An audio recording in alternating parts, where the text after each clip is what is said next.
some ways that's why the mystics and the saints, went off to live in the caves and the woods, is they start to tap into this deep, deep unconscious sense of rage that was there, and probably had the thought like, oh, this is not going to go over in my family, my society, my job, my whatever, my position.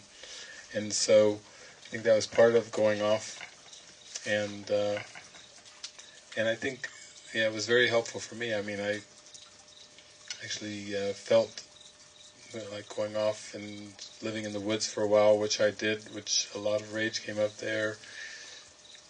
Actually went off to a house in Kansas for a while, got it on eBay for like $6,000, and I needed like a 3-bedroom house to really blast some rage out there in more than just a small space. But it actually is more of it's more helpful in an initial way. It really doesn't help as you go on a little bit deeper, because how it helps initially is there's so much training in the mind, cultural training about swallowing emotions, stuffing down emotions. There's an enormous amount of denial and repression that's part of the self-concept that might say that Jesus says when the belief in separation was taken seriously, it was a horrific feeling, and so actually that's the reason that the cosmos was made. The whole cosmos, the Big Bang, was about trying to dump that horrific feeling and that guilt out somewhere else, and to kind of alleviate it and get rid of it. And then when that really didn't completely do the trick, didn't suffice, then the mind got into a lot of just denial and forgetting and dissociation, and we call that amnesia. Just, I'm going to have to invent the power to forget. It's too horrific to hold in awareness, so I'll just forget it. Kind of like that movie Sphere. I don't know if anyone remembers that, with Sharon Stone and Samuel Jackson and Dustin Hoffman. They go through the whole movie, and all these monsters and underwater dramas and everything going on, and then they start to realize it's their own mind. It's that there really aren't monsters outside, that they're just thoughts. But at the very end of the movie, that's that clip that we show a lot, where they just all hold hands and agree to forget, because they don't know how to deal with that much power. Like, if my mind is that powerful and I could have such horrific thoughts, like just vicious thoughts, then is there any way out of it? What if I can't handle that power? Okay, let's just forget it. So there's a lot of denial and repression that seems to be used, and then these kind of expressions of the anger, and they talk about, whether it's beating the bataka sticks or beating pillows or screaming, primal scream, and there's so many different therapies, and even a lot of breath work, rebirthing, and a lot of circular breathing techniques designed to get down into your mind like a roto-rooter, just go right down into these core emotions. At some point you start to realize that there is a basic assumption behind a lot of these techniques, and that's that you have to get it out. Except if everything is mind, you can't really get it out. And certainly you can't get it out of the body, because you're not really a body. Even though there's a lot of expressive therapies, it's almost like the underlying assumption is somehow it's in your body somewhere. Yeah. And somehow if you violently swing and scream enough, that the little Tasmanian devil that's in there somewhere, hiding in they'll even use words like cellular memory.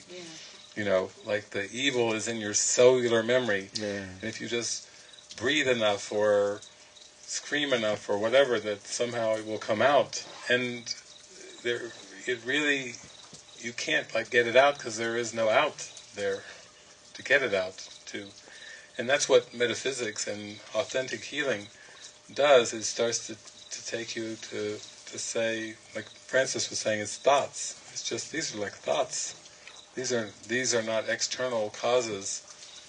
that's where the victimization mentality comes in, from the belief that it's out there and it's doing it to me, or even that it's in there in my body.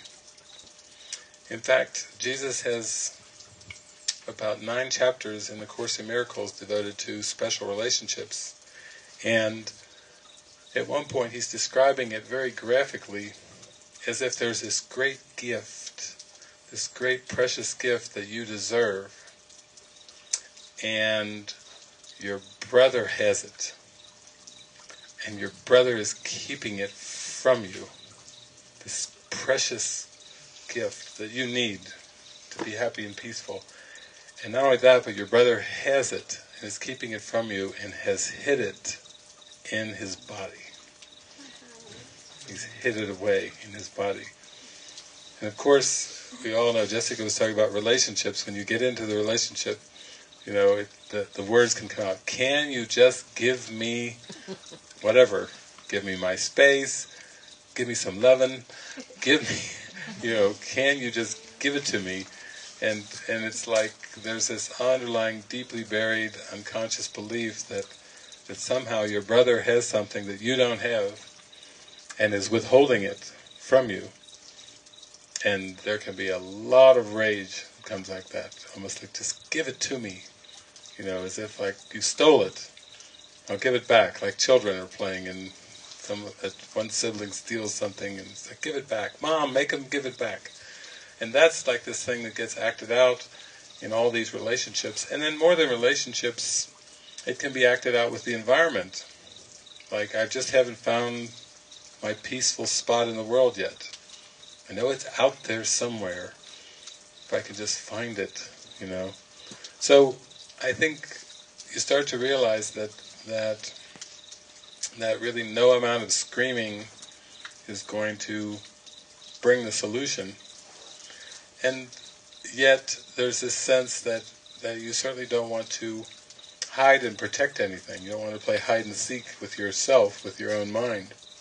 And that's where these opportunities, like these gatherings, or for some of you who aren't here, don't know about it, or if you're new, like Jessica's here, or Francis, we have expression sessions on a daily basis at about 12:30 for lunch, where there's an open talking about things. They're not really like scream sessions most of the time, but it's more of just like not feeling that you have to hold something in, that you can talk about it, whether it seems to be good and joyful and miraculous or not, that you can actually bring it up and talk about it, that it's actually encouraged. And so I think those kind of experiences will serve you best. And some of the old ones, like going down canyon to scream or whatever, it probably would have the same kind of feeling, like, I think I've been here before and done this. We could say metaphysical and spiritual systems that will still try to pin it in the body, like we talk about cellular memories, and there's a lot of that that's in there. And then if you believe that, then again it's like you can't help but feeling like a victim of these cells. It's like these damn cells. And it'd be all right if they didn't have this damn cellular memories. Even when you watch movies like What the Bleep and you hear Candace Pert or something talking about, yes, and every cell you have has its own memory. It's, oh man, what a mess I've got now. How many millions of these cells are going on in there, and they've each got their own memory? How are you going to... You clean millions out, and you still got a few little rebel cells hanging on there, and you're the victim. You all the time. Yeah. And it's like, so you start to get this sense that more and more with the mind training, that everything is mind. In fact, Jesus says, mind reaches to itself, it does not go out. Within itself is everything, you within it and it within you. And it's, wow, nobody ever described a mind like that. It's like all-encompassing is the word he uses. And so when you start to look at these thoughts, there has to be a release of really believing that these thoughts are real. That's going to be the linchpin that pops it. It's like, as long as they're believed to be real and they seem to be tormenting, then all kinds of beliefs can come to reinforce that they're stuck somewhere, or that you have to somehow escape. But it's good to just start to open up to this idea that you can't get them out of your body, because a lot of effort can be put in that. And if you look at the medical model, when they talk about cancer cells, nobody talks about cancer cells that are like floating in the air over your bed. They just never talk about cancer that way. It's always these like rebel cells eating away in the body. And that's just another version of it. Another version of it would be voodoo, as if like somebody sticking pins in a doll can harm you, or psychically being harmed by evil energies or evil entities and so on and so forth. You can see there's a lot of seeming layers to these beliefs that the evil is somehow outside. I even had a counseling call today of someone who's been working with the Course for many years and working with some clients and group of people, and it's kind of like you're doing all this spiritual work, and then you get a client from mafia family. So it's like this. He started to describe some of these energies as homicidal, suicidal, really dark kind of things, and yet, of course, the belief is still that there's this entity or this demon or this energy is outside, and it has an effect psychically, very much like voodoo, that somebody could actually harm somebody by things. And in many societies this is called like magic, like black magic and things like that. But it's all belief. It's all just belief. And the good news is at any point you could just stop projecting the error as if it's something, some entity, some person, some world, something that was done in the past or whatever that seems to be real and causative, and you could simply say, I have no use for this at all. This is not serving me at all. This is not empowering me one bit. And then you practice transferring the training, but that's a real common belief that I find. It's very pervasive through a lot of spiritualities, somehow that it's in the body, and that you have to somehow figure a way to get it out, or do it enough to get it out. It could be a lot of repetition. Yeah, feel it enough. Pray enough, say enough Hail Marys, do something, enough. And it's not really a matter of quantity.